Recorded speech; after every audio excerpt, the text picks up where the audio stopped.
Something new is growing in New Orleans. After Hurricane Katrina, many empty lots were left abandoned and grown over. Sankofa, a community organization, is using agriculture to change that, though.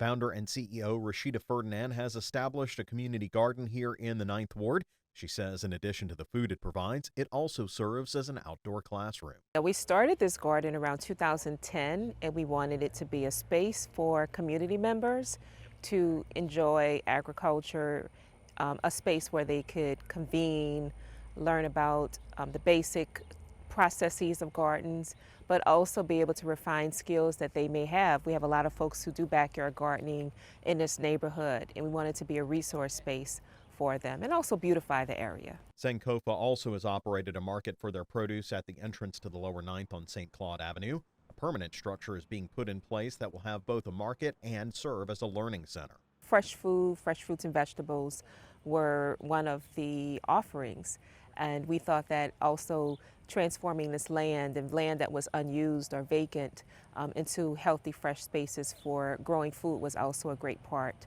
of our work. And so we added this garden project onto it. So this was like really one of our second projects.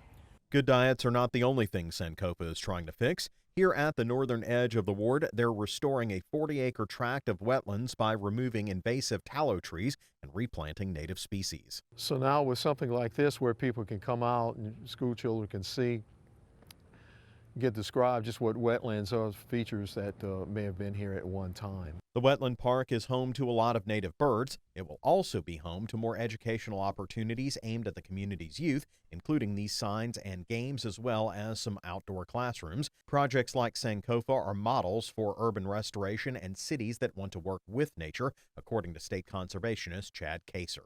I'm proud to see individuals taking vacant lots and growing food for their community, getting their hands back into the soil, learning about soil health, learning about plants, feeding people, helping their community. All of those things are just fantastic. Sankofa's achievements were recently recognized by the state. Ferdinand says one of the key ingredients has been grassroots participation. Community members and stakeholders know what their needs are, and we've been doing this for a long time, and I think it's very important to have external support and efforts to be a part of it and work with us in alignment with what our vision is and our goals are. We all work together. When we leave different folks out of the table, out of the conversation, you don't have a full grasp of what the vision could be and what the opportunities could be. So I think everyone needs to come, both internal and external, and work together. Groups like Sankofa rely on donations to help. If you'd like to become more involved, you can log on to our website at twilatv.org and find a link there. And Kristen, you know, we hear a lot of news out of New Orleans, and it's all bad. It's all crime and what goes wrong and, you know, the hurricane devastation and stuff with energy. I talked to Rashida Ferdinand about this, and I asked her, had she ever been interviewed by one of the major networks down there about what she does? She said no.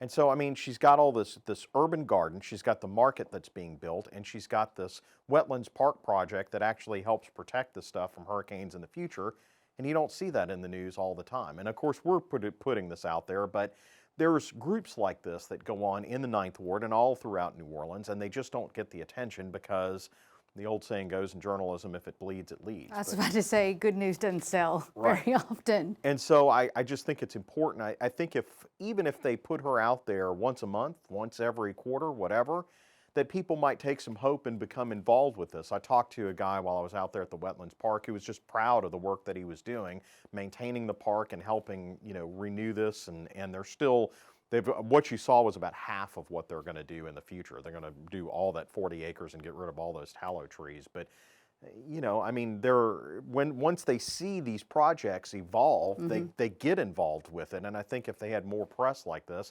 there'd be more hope for those areas. And when you sent the pictures to me, I was truly surprised to learn that that was in the Ninth Ward. Yeah. And I think so many other people, you know, across Louisiana and the nation would be too. Right. So thank you so much, Neil Melancon, for bringing this story to our attention.